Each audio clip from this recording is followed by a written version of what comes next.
Hi everyone, good morning. Online वालों को भी गुड मॉर्निंग।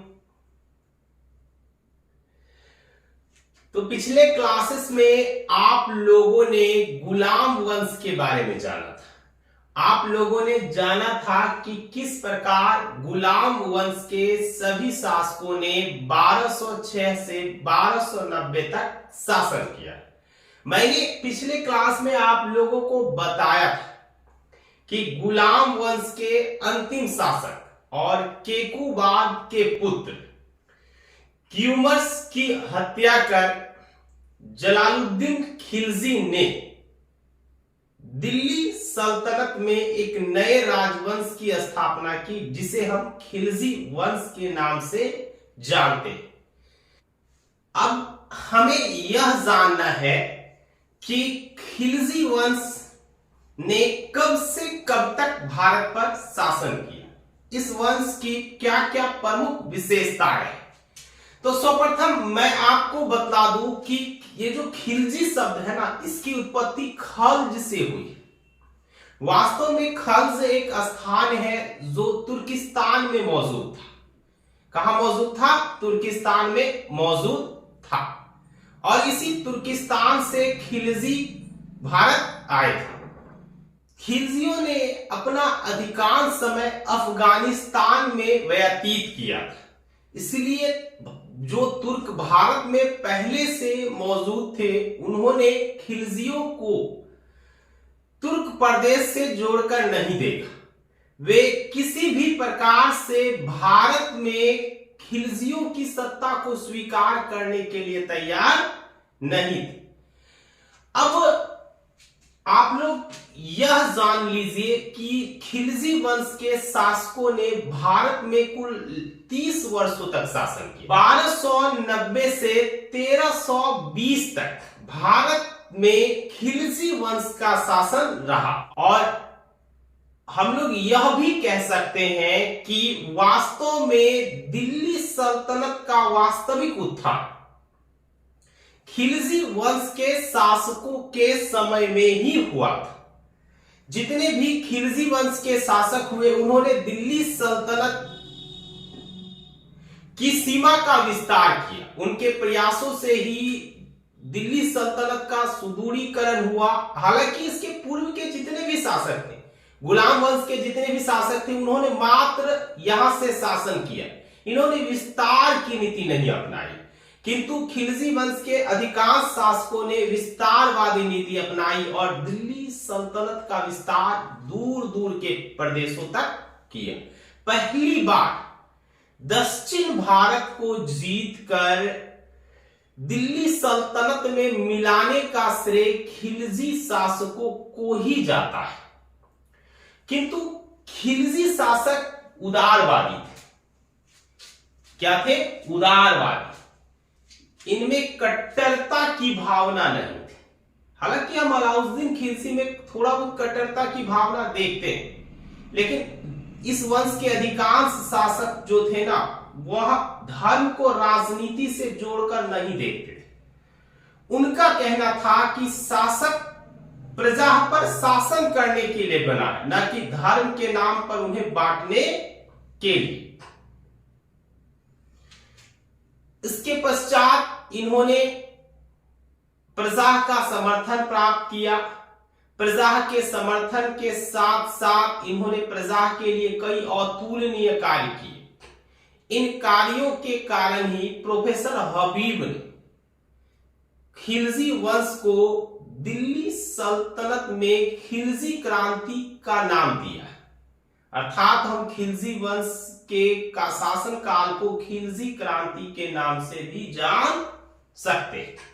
अब आप जानते हैं कि इस वंश का पहला शासक कौन हुआ? जलालुद्दीन फिरोज खिलजी। जलालुद्दीन फिरोज खिलजी। क्या नाम था जी? मोहतरमा आप बताइए, खड़े हो जाइए। पूरा नाम? दिल्ली सल्तनत में खिलजी वंश के संस्थापक जलालुद्दीन फिरोज खिलजी। जलालुद्दीन फिरोज खिलजी। इस साथ में कौन है आपके? छोटा भाई है, इतना छोटा, इनको क्या साथ में लेके आया? आजकल की बालिका लोग भी अजीबे, अपने सुरक्षा के लिए छोटका भाई को साथ में लेकर घूमती। का ठीक बोल रहा ना? अपने से ज्यादा अपने छोटे भाई पे भरोसा है, होना भी चाहिए। भाई लोग भी अपना छोटा लेकिन अपने कर्तव्य का निर्वहन अच्छे से करता है। अक्सर देखते होंगे आप लोग, जो भी लड़कियां होगी ना, उसको अपने भाई पर अपने खुद से ज्यादा भरोसा होगा। छोटे भाई के साथ भी जो है ना, कहीं जाएगी तो अपने आप को पूर्ण महफूज यानी सुरक्षित महसूस करती है। चलिए, होना भी चाहिए। यही तो भारतीय परंपरा है, भारतीय सभ्यता, भारतीय संस्कृति, जो विश्व में और कहीं देखने को नहीं मिलता। तो खिलजी वंश का संस्थापक कौन था? जलालुद्दीन खिलजी। जलालुद्दीन खिलजी का जन्म 1220 को अफगानिस्तान के कलात नामक स्थान में हुआ था। उसने अपना अधिकांश समय एक सैनिक के रूप में व्यतीत किया। गुलाम वंश के अधिकांश शासकों के समय में वह एक सैन्य अधिकारी था। उसका उत्कर्ष जो है बलबन के समय में हुआ। बलबन के समय में ही जलालुद्दीन फिरोज खिलजी के प्रतिष्ठा में वृद्धि हुई। किसके प्रतिष्ठा में? जलालुद्दीन फिरोज खिलजी के प्रतिष्ठा में। केकुबाद ने इसे शाहिस्ता खां की उपाधि प्रदान की थी। केकुबाद ने क्या कहा इसको? शाहिस्ता खां। तो आज हम लोग किसके बारे में जानने वाले हैं? जलालुद्दीन फिरोज खिलजी के बारे में। किसके बारे में? जलालुद्दीन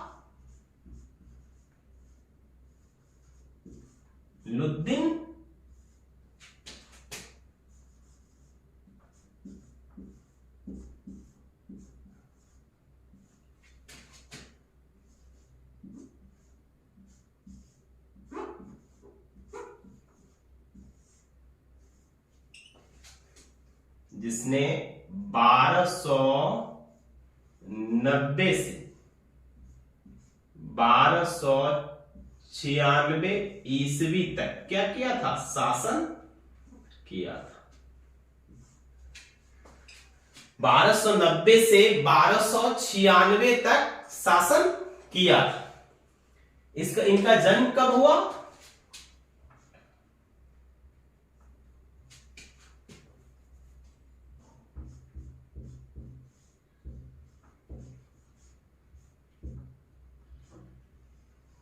1220 में। कहां? कलात। यह प्रदेश कहां था? अफगानिस्तान में।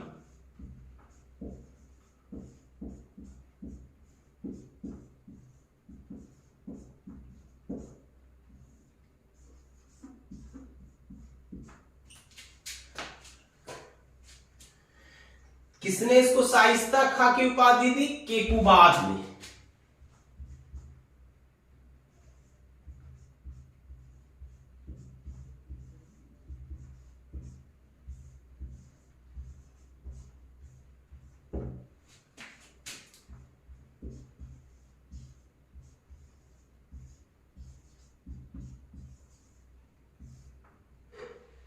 जलालुद्दीन फिरोज खिलजी ने अपना राज्याभिषेक किलोखोरी से करवाया। कहां करवाया अपना राज्याभिषेक? किलोखोरी के महल में। कहां? किलोखोरी के महल में। आपको ज्ञात होगा कि इस किलोखोरी के महल का निर्माण केकुबाद ने करवाया, अर्थात केकुबाद ने अपने वंशजों के विनाश की तैयारी खुद की थी, अर्थात उसने अपने कब्र खुद तैयार की थी। तो केकुबाद के महल में जलालुद्दीन ने अपना राज्याभिषेक करवाया और उसी किलोखोरी को उसने अपनी राजधानी बनाई। इसके पूर्व जलालुद्दीन फिरोज खिलजी जो था ना, वो बुलंदशहर का इक्तादार था। कहां का इक्तादार था? एक बुलंदशहर का इक्तादार था। किलोखोरी में जलालुद्दीन 1 वर्ष तक रहा। कितने वर्ष तक रहा? 1 वर्ष तक। अर्थात किलोखोरी जलालुद्दीन समय में 1 वर्ष तक सल्तनत की राजधानी रही। उसके पश्चात दिल्ली दरबार के अमीर तुर्कों ने या अमीरों ने, जिसे हम चालीसा कहते थे, हालांकि चालीसा को बलबन ने समाप्त कर दिया था, लेकिन तो वे सारे अमीर या तुर्की जिसका प्रभाव दिल्ली दरबार में था, उन सब ने जलालुद्दीन को दिल्ली आने का या दिल्ली दरबार से शासन करने का आमंत्रण भेजा। जलालुद्दीन ने इस आमंत्रण को स्वीकार किया और वह तत्काल कहां पहुंचा? दिल्ली पहुंचा। अब आप पूछोगे सर कि जलालुद्दीन इसके पूर्व दिल्ली क्यों नहीं आया था? जलालुद्दीन इसके पूर्व इसलिए दिल्ली नहीं आया था क्योंकि आप लोग जानते हैं कि जलालुद्दीन फिरोज खिलजी के वंश में कोई भी शासक नहीं था। वह अपने वंश का पहला व्यक्ति था जो दिल्ली सल्तनत की गद्दी पर, या फिर यूं कहिए कि किसी भी क्षेत्र की गद्दी पर बैठा था। जब वह दिल्ली आया तो उसने दिल्ली दरबार में उपस्थित होने के पश्चात उसने बलबन की गद्दी पर यानी राज सिंहासन पर बैठने से इनकार कर दिया। तो फिर अमीरों ने पूछा, भाई आप ऐसा क्यों कर रहे हैं? तो उसने कहा, मैं इस सिंहासन पर नहीं बैठ सकता क्योंकि मैं बलबन का बहुत ज्यादा सम्मान करता हूं और मैं इतना योग्य नहीं कि बलबन के सिंहासन पर बैठ। उसके इन बातों को सुनकर दिल्ली की प्रजा अत्यधिक प्रसन्न और भाव विह्वल हुई। उन्हें लगा कि भाई जो व्यक्ति पिछले शासकों को इतना सम्मान दे सकता है वह दिल्ली सल्तनत के दरबारियों और वहां के प्रजा को कितना सम्मान देगा। इससे उनके मन में जलालुद्दीन फिरोज खिलजी के प्रति सम्मान का भाव प्रकट हो। हम वास्तव में कह सकते हैं कि जलालुद्दीन जो था ना, वह एक न्याय प्रिय शासक था। इसके कई ऐसे कार्य हैं जिससे इसकी न्याय प्रियता का बोध होता है। इसके समय में अनेक विद्रोह, इसके क्षेत्र में, इसके सल्तनत में अनेक चोर डकैत, इन सभी चोर डकैतों को जलालुद्दीन ने अपने यहां दावत में बुलाया। किसमें बुलाया? दावत में। ऐसा किसी दूसरे दिल्ली सल्तनत के शासक ने किया था कि चोर डकैत को दावत में बुलाया हो? दावत में बुलाया और उसको प्यार से समझाया कि तुमको कोना चीज का कमी है, बोलो। पैसा चाहिए, पैसा देंगे। नौकरी चाहिए, नौकरी देंगे। हाँ, लेकिन चोरी छोड़ना होगा। ना तो भाई आप मेरे राज्य को छोड़ दीजिए। आपको नौकरी चाहिए, रोजगार चाहिए, मैं रोजगार दूंगा। अब सोचिए, दिल्ली सल्तनत की गद्दी पर बैठते ही जलालुद्दीन ने दिल्ली दरबारियों के पद को बढ़ा दिया, सबकी सैलरी बढ़ा दी, सबको सम्मान दिया, उसके प्रतिष्ठा में वृद्धि किया, जिससे सभी दरबारी उससे क्या रहने लगे? प्रसन्न रहने लगे। हाँ, एक दो तो दुखी होगा ही ना। अब सारे लोगों को प्रसन्न करना संभव है? वो कुछ लोग ऐसे होते हैं समाज में, आप जिसको कितना भी धन दे दो वह संतुष्ट होने वाले नहीं। समाज में तो बहुत सारे लोग ऐसे भी होते हैं ना भाऊ, जो आपकी तरक्की को देखकर ईर्ष्या करेंगे। आप मेहनत करोगे, जीवन में आगे बढ़ोगे तो वो आपकी तरक्की को देखकर जलेंगे। उनको लगता है हाय ये कोना पैसा कहां से लाता है, बहुत सारे कार्य कर रहा है। अरे भाई, काम वो नहीं करेगा जो मेहनत कर रहा, तो कौन करेगा? आप कीजिएगा। सफलताएं उसको नहीं मिलेगी तो आपको मिलेगी। आप बैठे बैठे किसी व्यक्ति से ईर्ष्या करते हैं। आप अपना सब अधिकांश समय यह सोचकर निकाल देते हैं कि हमारा पड़ोसी तरक्की कर रहा है, हम कैसे उसके तरक्की को रोकें। अगर आपने इससे बेहतर अपने काम में मन लगाया होता तो आप भी जीवन में कुछ सफलताओं को अर्जित कर पाते, आपके घर में भी पैसा आता, है ना। हर इंसान, हर सफल इंसान को देखकर बहुत से लोगों को ईर्ष्या होता है। आप लोगों को ऐसा नहीं बनना है। आप कसम खाओ, सर पे हाथ रख के कसम खाओ कि आप ऐसा नहीं करोगे। आप अपने मन में ऐसी विचारधाराएं कभी नहीं लाओ। आप मेहनत करोगे, आप प्रयास करोगे जीवन में सफलताएं अर्जित करने का। हमें तो गौरवान्वित होना चाहिए भाई। अगर हमारे समाज में कोई सफल हो रहा है तो हमें गौरवान्वित महसूस करना चाहिए। क्यों? क्योंकि देखिए, जब तक हमारे समाज में परिवर्तन नहीं आए, हम स्वयं को आसानी से परिवर्तित नहीं कर सकते। तो हमें ऐसे लोगों को प्रोत्साहित करना चाहिए जो मेहनत करते हो और जो सफलताएं अर्जित कर रहे हो। हमें उनसे ईर्ष्या नहीं करनी चाहिए, कोई फायदा नहीं। सही बात, ईर्ष्या करने से अपना ही नुकसान होता है। तो इसने क्या किया? सबको सम्मान दिया, सबके साथ अच्छा व्यवहार किया, चोर डकैतों को समझाया। बहुत से चोर डकैतों को उसने बंगाल भेज दिया कि जाइए चोरी करना है तो बंगाल में कीजिए, यहां आपके लिए कोई जगह शेष नहीं। हाँ, नौकरी उकरी चाहिए तो हम दे देंगे। इनवाइट करके वो अपने साथ खाना खिला के उसको सबको समझाता था जलालुद्दीन। उसके बाद उसके समय में बहुत सारे विद्रोह, उसने समस्त विद्रोहियों को भी माफ कर दिया, सिर्फ एक को छोड़। उसके समय में बलबन का भतीजा मलिक छज्जू ने भी क्या किया था? विद्रोह किया। किस किसने विद्रोह किया? सर्वप्रथम विद्रोह, चलिए विद्रोह के बारे में जान लेते हैं। पहला विद्रोह हुआ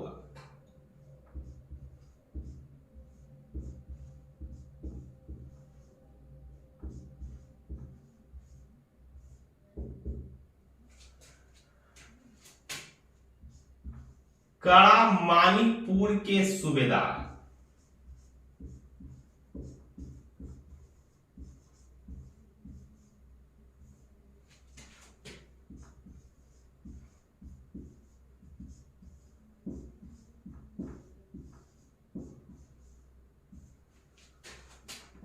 मलिक छज्जू द्वारा,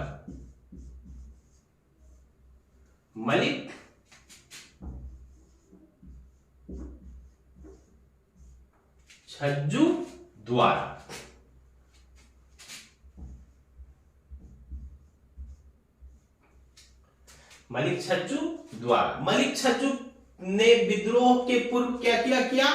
तो इसने मुर्गिद्दुन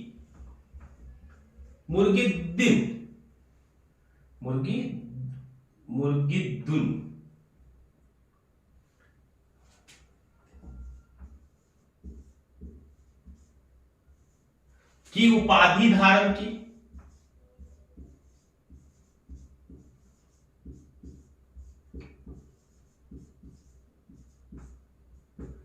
सिक्का चलवाया अपने नाम का,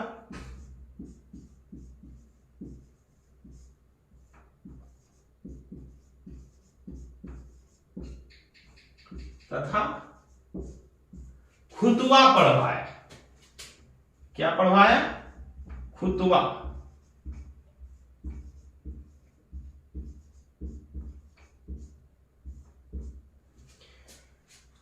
अब इसने विद्रोह किया, यह विद्रोह में पराजित हो गया। क्या हो गया? विद्रोह में पराजित हो गया। इस विद्रोह का नेतृत्व किसने किया था? स्वयं जलालुद्दीन और उसके पुत्र अरकली खान। किसने? जलालुद्दीन और उसके पुत्र अरकली खान ने क्या किया? इस विद्रोह का नेतृत्व किया। अरकली खान ने मलिक छज्जू और उसके सभी सहयोगियों को पकड़कर जंजीरों से बांधकर गंदे वस्त्रों में किसके समक्ष प्रकट किया? जलालुद्दीन फिरोज खिलजी के समक्ष प्रकट किया। इसकी दीन दशा को देख के, इतना बुरा हाल था ना इसका, एकदम लग रहा था कि एकदम बर्बाद करके छोड़ दिया। इसकी खराब स्थिति को देखकर जलालुद्दीन फिरोज खिलजी ने क्या किया? इन सब को माफ कर दिया। मलिक छज्जू को कहां भेज दिया? मुल्तान। बोला जा तू वहीं रह, तू अभी इधर मत दिखना, बहुत बड़का अपराध किया तू, है ना। भेज दिया मुल्तान। और अलाउद्दीन खिलजी को क्या किया? इस कड़ा मानिकपुर का सूबेदार नियुक्त कर दिया। अलाउद्दीन कौन था? अलाउद्दीन खिलजी जलालुद्दीन फिरोज खिलजी का भतीजा था, जो बाद में उसका दामाद बना। कौन बना? दामाद। ठीक। अब देखिए दूसरा विद्रोह जो हुआ ना जलालुद्दीन के विरोध, वो हुआ था ताजुद्दीन के द्वारा। ताजुद्दीन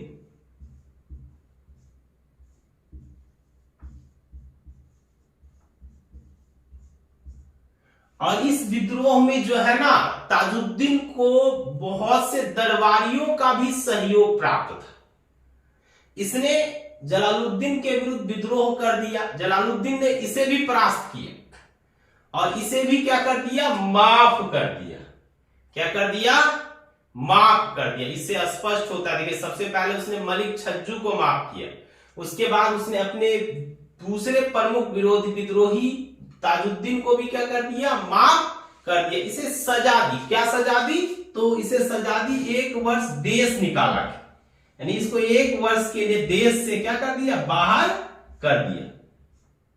1 वर्ष देश से निष्कासित कर दिया।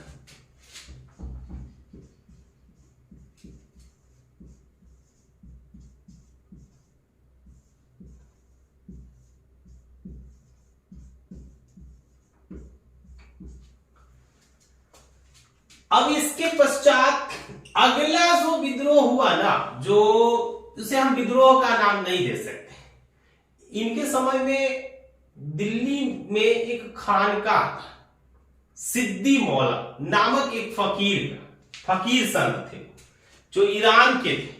कहां के थे? ईरान के। और वहां आकर दिल्ली में बस गए थे, जहां उन्होंने अपना एक खानका स्थापित किया। अपने खानका में वो बड़े भजन कीर्तन वगैरह करवाया करते थे। उनके विचारों से दिल्ली दरबार के बहुत सारे अमीर प्रभावित थे। स्वयं जलालुद्दीन फिरोज खिलजी का सबसे बड़ा पुत्र शहजादा खान खाना भी सिद्दी मौला के विचारों से प्रभावित थे। अब देखिए यहां पे क्या हो गया? यहां रॉन्ग नंबर डाल दिया किसी ने। किसके दिमाग में? तो जलालुद्दीन खिलजी के दिमाग में। उनको कोना जाके बोल दिया कि ये जो सिद्दी मौला है ना महाराज, सुल्तान जी, ये दिल्ली का सुल्तान बनना चाहता है, ये आपको मरवाने का प्लानिंग कर रहा है। अब जलालुद्दीन खिलजी क्रोधित हो गया, बोले ला पकड़ के लाओ उसको। पकड़ के लाया सैनिकों ने। इन्होंने क्या किया? फरमान जारी किया कि इनको तुरंत हाथियों से क्या कर दिया जाए? कुचलवा दिया जाए। फरमान को तुरंत पालन में लाया गया और सिद्दी मौला को क्या किया गया? हाथियों से कुचलवा दिया। बाद में जलालुद्दीन को अफसोस हुआ जब पता चला कि उसने एक निर्दोष व्यक्ति की हत्या करवा दी। पता कैसे चला? जब उसके पुत्र ने उसे कहा कि वह एक संत व्यक्ति था जो कभी भी आपका बुरा नहीं चाहता था। और उसके कुछ दिनों के पश्चात उसके ज्येष्ठ पुत्र की भी क्या हो गई? मृत्यु हो गई। गम में, अपने गुरु के गम में वो बीमार हो गया और कुछ दिनों पश्चात जलालुद्दीन को छोड़कर चला गया। तो एक निर्दोष व्यक्ति को मार दिए जाने के कारण जलालुद्दीन ने अपने बड़े पुत्र को क्या कर दिया? खो दिया। उसने स्वयं इसे अपने माथे पर कलंक कहा है। उसने कहा है कि मेरे माथे पर एक कलंक लग गया, अर्थात उसने अपनी गलती स्वीकार की। अब इसके पश्चात दिल्ली पर मंगोलों का आक्रमण हुआ। दिल्ली पर किसका आक्रमण हुआ? मंगोलों का। पहला मंगोल विद्रोह अब्दुल्ला के नेतृत्व में हुआ। अब्दुल्ला को जलालुद्दीन ने परास्त किया और उसे भी माफ कर दिया। उसने अपना पुत्र कहा। जलालुद्दीन के इस विचारधारा से अब्दुल्ला बहुत प्रसन्न हुआ और उसने दोबारा कभी भी दिल्ली पर आक्रमण न करने की शपथ ली। उसने स्पष्टता कहा कि मैं दोबारा कभी भी दिल्ली पर आक्रमण नहीं करूंगा। तो जलालुद्दीन के समय में पहला मंगोल विद्रोह किसके नेतृत्व में हुआ? पहला मंगोल विद्रोह।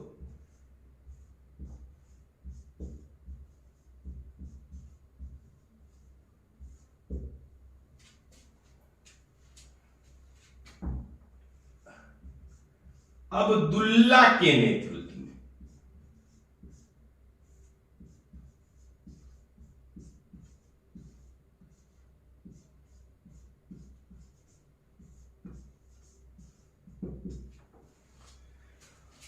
अब दूसरा विद्रोह, और ये दूसरा विद्रोह किसने किया? दूसरा मंगोल विद्रोह चंगेज खां के नाती और हलाकू के पुत्र उलुग खां ने किया।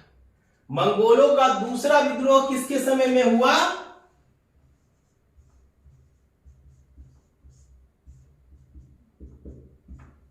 उलुग खां।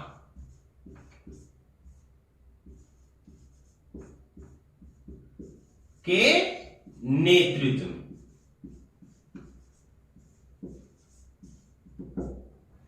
इस विद्रोह में जलालुद्दीन ने उलुग खां को युद्ध न करने की सलाह दी और उलुग खां मान गया। उसने कहा, उलुग खां ने, जलालुद्दीन ने स्पष्टतः कहा कि मैं एक बूढ़ा व्यक्ति हूं और तुम एक बूढ़े व्यक्ति पर आक्रमण कर, एक बूढ़े शासक पर आक्रमण कर अपनी मर्यादा या अपना सम्मान कम करना चाहते हो। उसकी इन बातों से प्रभावित होकर उलुग खां ने युद्ध की नीति त्याग दी और उसने भारत में ही रहने की इच्छा व्यक्त की।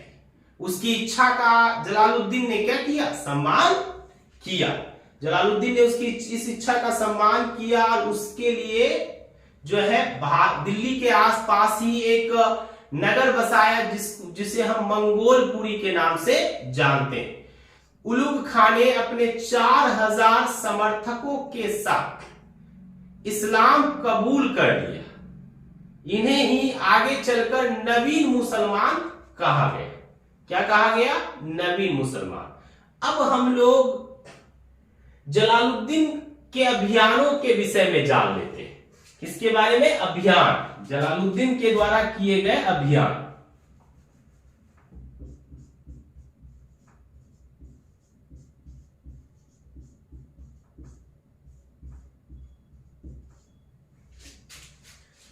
तो जलालुद्दीन ने अपना पहला अभियान रणथंबोर के विरुद्ध किया।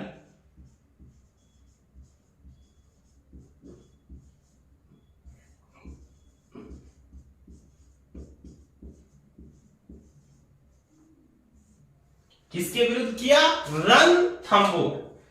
वह अपने अनेकों सैनिकों के साथ रणथंबोर के किले को भेदने के लिए निकला, किंतु किला इतना मजबूत था कि कई महीनों के डेरा डालने के पश्चात भी वह इस किले को तोड़ नहीं पाया।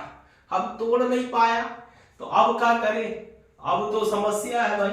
अंततः जलालुद्दीन ने यह कहकर जो है अभियान वापस ले लिया कि मैं एक मुसलमान के बाल से बाल की तुलना या बाल के लिए ऐसे 10 किलो को त्याग सकता हूं। तो जलालुद्दीन ने क्या कहा कि मैं मुसलमान के एक बाल के लिए ऐसे 10 किलो को त्याग सकता हूं। अब बताइए भाई, ये तो वही कहावत हो गया कि अंगूर खट्टे। लोमड़ी वाला कहानी सुने हो ना? एगो लोमड़िया को भूख लगता ना, सुने हो? सुनो, एगो लोमड़िया बहुत भूखल रहती है, पूरा 2-3 दिन से उसको खाना नहीं मिलता है ना। तो उसको एगो अंगूर का मतलब जो है लता उता होता है ना जी, अंगूर वही दिखता है। देख रहा है कि अंगूर उसमें लगल है, अंगूरवा का गुच्छा सब लटका लटका हुआ है। वो छलांग मारती है, अंगूर तक पहुंच ही नहीं पाती है ना। दोबारा छलांग मारती है तो भी नहीं पहुंच पाती है। बार बार ट्राई करती है लेकिन वह अंगूर के गुच्छों तक नहीं पहुंच पाती। है ना। लोमड़िया लास्ट में थक मार के गोल्डनिया मार देता है, वो दैया ये अंगूर तोड़ना मेरे बस में नहीं। तो ये बोल के चल जाता है वो लोमड़िया कि अंगूर खट्टे। समझ में आया क्या बोलता है वो कि अंगूर खट्टे। कमजोरी लोमड़ी में है कि अंगूर खम्मे लोमड़िया में, लेकिन वो क्या बोल के निकल गया कि अंगूर खट्टे। वही हाल जलालुद्दीन खिलजी का। वो इस जब किला को भेद नहीं पाया तो उसने स्पष्ट कहा कि मैं एक मुसलमान के बाल को ऐसे 10 किलो से अधिक महत्व देता, और उस अभियान से क्या हुआ, वापस लौट आया। यानी यूं हम कह सकते हैं कि जलालुद्दीन खिलजी रणथंबोर अभियान में क्या रहा, असफल रहा।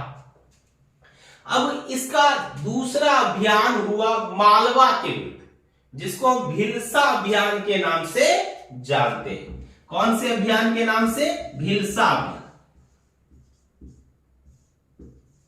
इस अभियान का नेतृत्व अलाउद्दीन खिलजी ने किया। किसने किया, अलाउद्दीन खिलजी। अलाउद्दीन खिलजी ने भिलसा पर आक्रमण किया और यहां से अपार धन लूटा। वह उस धन को लेकर कहां आया, दिल्ली आया। उसने उसका एक बड़ा हिस्सा किसको दे दिया, सुल्तान को दे दिया। सुल्तान इससे काफी प्रसन्न हुआ और उसने क्या किया, उसे कड़ा मानिकपुर के इक्तादार के साथ साथ अब अवध का भी इक्तादार बना दिया। कड़ा मानिकपुर जिसे हम इलाहाबाद कहते हैं, इलाहाबाद का ही पुराना नाम क्या है, कड़ा मानिकपुर, है ना। उस समय वो कड़ा मानिकपुर के नाम से जाना जाता था। ऐसे इलाहाबाद को पुराने समय में प्रयाग या प्रयागराज के नाम से जाना जाता था, अभी वो नाम बदल दिया ना। कोई चीज की है योगी जी, योगी आदित्यनाथ, है ना, फिर से प्रयागराज ना, अजीबे इंसान। हमको ना लगता है कि उसके जैसा दूसरा मुख्यमंत्री जो है ना दुनिया में फिर कभी जन्म लेगा। वो एकलौता ऐसा मुख्यमंत्री है भारत का जिसको सिर्फ भारत के लोग नहीं जानते हैं, पूरी दुनिया जानती है। अमेरिका में भी उसका नाम गूंजता है, हो बुलडोजर बाबा। हाँ, बुलडोजर बाबा के नाम से फेमस है। और इनकाउंटर वाला, इनकाउंटर स्पेशलिस्ट के नाम से जाने जाते हैं, लेकिन बुलडोजर बाबा के नाम से उनको ज्यादा जाना जाता है ना। होना भी चाहिए मुख्यमंत्री ऐसा। अभी कोनो बच्चा को ना यूपी का मुख्यमंत्री पूछ लो, कोना इंसान को पूछ लो इंडिया का, तुम जाके महाराष्ट्र में पूछ लेगा, पूछेगा तो मुख्यमंत्री कौन है, ना बता पाएगा। लेकिन बता पूछ यूपी का मुख्यमंत्री कौन है, पटाख से बता देगा, योगी आदित्यनाथ। एक बड़ा सन्यासी है ना जी। सन्यासी लोग अजबे टाइप का होता है, उसको कौन परेशान करने वाला है, कोनो घरवाली है ना, जो घरवाली जिस है ना, क्या बोलेंगे, अजबे हाल है। पढ़ाई पे ध्यान दो, इस सब चीज में ध्यान मत दो, घरवाली है कि नहीं। तुम्हारा घरवाली ना आए, इतना जान लीजिए। लड़का लोग, लड़की लोग असफल होती है ना जीवन में, तो उसके मम्मी पापा लोग तुरंत उसका विवाह करवा देते हैं। और तुम लोग असफल होगे तो शादी लगल का तुड़वा देगा। यही जीवन का सार है, इसके आगे सब जीवन में बेकार है। इस सब चक्कर में मत पड़ो, लड़की उड़की के चक्कर में। सुने हो ना, मैं बार बार समझाता हूं, ऐ दिल तुझे किसने रोका है, मत पड़ इस प्यार मोहब्बत के चक्कर में, यहां बस धोखा ही धोखा है। तो अपार धन जीतने के पश्चात यहीं से जब धन जीता ना अलाउद्दीन ने, तो अलाउद्दीन के मन में और अधिक धन पाने की लालसा उत्पन्न, है ना। और उसने सोचा और धन इकट्ठा करें, और इसके बाद धन इकट्ठा करके हम किसी भी तरह क्या बन जाए, दिल्ली का सुल्तान बन जाए। वो जान रहा था कि पैसा रहेगा तो मंत्री लोग, राज दरबारी सब हमारे साथ रहेंगे, और पैसा नहीं रहेगा तो कोई नहीं पूछेगा।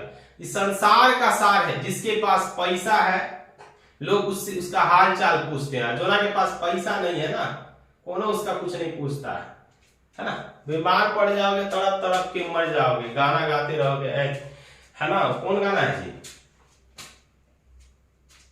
तड़प तड़प के इस दिल से आह निकलती गई, थोड़ा आ निकलेगा, छटपटा के मर जाएगा। पैसा कमाओ, जीवन में पैसा का वैल्यू सबसे अधिक है आज के। अगर पैसा है तो अपने हैं, पैसा है तो दुनिया के की सारी चीजें अपनी है, पैसा है तो हर सपना अपना है, और ना है पैसा तो ढोल बजा। तो उसके पश्चात क्या हुआ, अब अलाउद्दीन ने परमिशन मांगा कि भाई मुझे चंदेरी पर आक्रमण करना है, आप अनुमति दीजिए। बोला ठीक है बाबू, जाओ तुम चंदेरी पर आक्रमण करो। तो चंदेरी पर आक्रमण करने के लिए वो 8000 सैनिकों के साथ निकले। कितने हजार सैनिकों के साथ? 8000 सैनिकों के साथ वह कड़ा मानिकपुर से चंदेरी के तरफ निकला। लेकिन उसके मन में ना कुछ और चल रहा था। उसके मन में साउथ पर आक्रमण करने का प्लानिंग था। उसने सुना था कि देवगिरी, दक्षिण भारत में कर्नाटक में स्थित एक राज्य था देवगिरी। मोहम्मद बिन तुगलक के समय में मैं विस्तार से इसके बारे में आप लोगों को बताऊंगा। हाँ, मोहम्मद बिन तुगलक ने दिल्ली से हटाकर अपनी राजधानी यहां स्थापित की थी। चलो तुगलक वंश में बढ़िया से जानेंगे, है ना। तो उसी देवगिरी पर आक्रमण किया। रामचंद्र देव उस समय वहां के शासक थे। उसके पुत्र का नाम था शंकर देव। दोनों ने मिलकर अलाउद्दीन का सामना किया, लेकिन अलाउद्दीन के सामने वो अधिक समय तक टिक नहीं पाए, जिसके कारण भय से रामचंद्र देव भागकर कहां चले गए? नेपाल। कहां चले गए? नेपाल चले गए। और अलाउद्दीन ने खूब लूटा। किसको? अलाउद्दीन ने किसको लूटा? तो देवगिरी को। देवगिरी से वह अपार धन लेकर कहां वापस आया? कड़ा मानिकपुर, और वही रहने लगा। अब उसने क्या किया? जलालुद्दीन के साथ छल करने की नीति अपनाई। अब उसके पास पैसा था। अब वो क्या कर रहा था? बहुत से लोगों को उसने अपने पक्ष में कर लिया। उसमें एक थे इख्तियारुद्दीन हुद और दूसरा मोहम्मद सलीम। दिल्ली दरबार के ये दो प्रमुख दरबारी थे, जिसको उसने क्या किया? अपने पक्ष में धन देकर कर लिया। कहावत है जी, बाप बड़ा ना भैया, सबसे बड़ा रुपया। उसने कूटनीति अपनाई। उसने एक भाई अलमास बेग के हाथों एक पत्र जलालुद्दीन को भेजा कि आप कड़ा आए और वहां से अपना सारा धन लेकर चले जाए। उसने जो है जलालुद्दीन से माफी भी मांगी कि मैंने बगैर बताए हुए देवगिरी पर आक्रमण किया, वहां से मैं बहुत सारा धन जीत कर आया हूं। मैं आपसे माफी चाहता हूं कि बगैर आपके अनुमति के मैंने देवगिरी पर आक्रमण किया। अगर आपने जल्दी से कड़ा मानिकपुर आकर धन नहीं लिया तो मैं बंगाल चला जाऊंगा और वहां जाकर मैं क्या कर लूंगा? आत्महत्या कर लूंगा। तो इस बातों को सुनकर या पत्र को पढ़ने के पश्चात जलालुद्दीन पूरी तरह से क्या हो गए? भाव विहोल हो गए। अब रो रहे बैठ के, हमारा दामाद जी मर जाएंगे, सुसाइड कर लेंगे। चलिए, तो अब निकले तो रास्ते में जब मतलब कड़ा मानिकपुर पहुंचे तो वहां जाने के पश्चात जो है पहले से सेटिंग था। मोहम्मद सलीम ने क्या किया? बोला जलालुद्दीन सुल्तान, अब भतीजा के पास जाइएगा तो हथियार लेके काहे जाइएगा? तलवार उलवार का कौन सी काम है? जाइएगा तो डर जाएगा और आपसे बतियाएगा ही नहीं, भाग जाएगा। पहले ये बोल दिया। तो जलालुद्दीन सीधे व्यक्ति थे, सीधे स्वभाव के सुल्तान थे। हथियार रख दिया। उसके बाद क्या हो गया? उनको ले जाया गया, एक खाली जगह में ले जाया गया। बोला यहीं पे अलाउद्दीन है, चलिए वहीं मिलते हैं। जाके ले जाया गया खाली जगह, जहां पहले से कुछ लोग थे, 2-4 लोग, इख्तियारुद्दीन हुद और मोहम्मद सलीम पहले से वहां क्या थे? उपस्थित थे और एक दो और लोग थे जिसको अलाउद्दीन ने पहले से वहां क्या किया था, नियुक्त किया। जैसे ही जलालुद्दीन वहां गया, अलाउद्दीन उसके चरणों में गिर गया और उससे उसने क्या मांगी, माफी मांगी। इसी क्रम में मोहम्मद सलीम ने उस पर क्या कर दिया, आक्रमण कर दिया।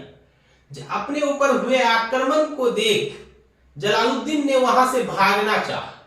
जैसे ही वो वहां से भागा, इख्तियारुद्दीन हुद ने कुल्हाड़ी से उस पर आक्रमण किया और उसका सर धड़ से अलग कर दिया। उसके पश्चात अलाउद्दीन ने जलालुद्दीन के सर को घोड़े पर रखकर पूरे कड़ा मानिकपुर में घुमाया और स्वयं को दिल्ली सल्तनत का क्या घोषित किया, सुल्तान घोषित कर दिया।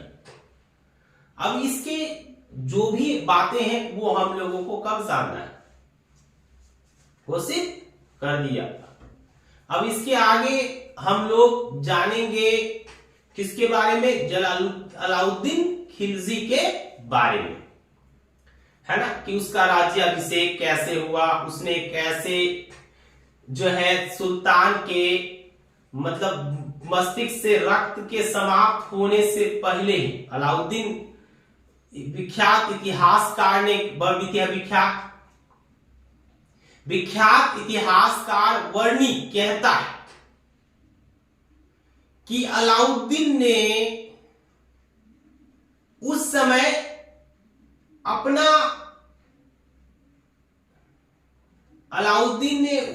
अपने शीश पर राज मुकुट रखा जिस समय जलालुद्दीन या सुल्तान के मस्तक से रक्त बहना भी बंद नहीं हुआ। तो आप कल्पना कर सकते हो कि अलाउद्दीन कितना क्रूर शासक था। फिलहाल हम उसकी क्रूरता का अध्ययन अगले क्लास में करेंगे। आप तभी सभी तमाम छात्रों से मेरा ये बार बार यह आग्रह है कि आप मन लगाकर पढ़ें, क्योंकि बहु यही ज्ञान है जो आपके साथ जाने वाला है। 4 घंटा ज्यादा पढ़ लोगे तो मर नहीं जाओगे। यही एक काम है जिसको ज्यादा करने के पश्चात कोई मरता नहीं। मरता है जी, कभी सुने हो कि कोई पढ़ते पढ़ते मर गया? कभी नहीं। इतिहास इसका साक्षी। जिस संसार में आपका सबसे अच्छा मित्र, एक छात्र का सबसे अच्छा मित्र किताब है, किताब से बेहतर मित्र उसके लिए कोई दूसरा हो ही नहीं सकता। और जिसने इससे मित्रता कर ली वही भविष्य का चाणक्य, धन्वंतरी और कालिदास बनता है। तुमको बनना है कालिदास तो मेहनत करो। कौन कालिदास बनना है, विद्योत्तमा का कालिदास या वो विद्वान कालिदास? विद्योत्तमा का कालिदास बनना। तुम लोग खाली यही सब कर। ठीक है, तो आज क्लास यहीं तक रहने देते, इसके आगे हम लोग नेक्स्ट क्लास में अध्ययन करेंगे।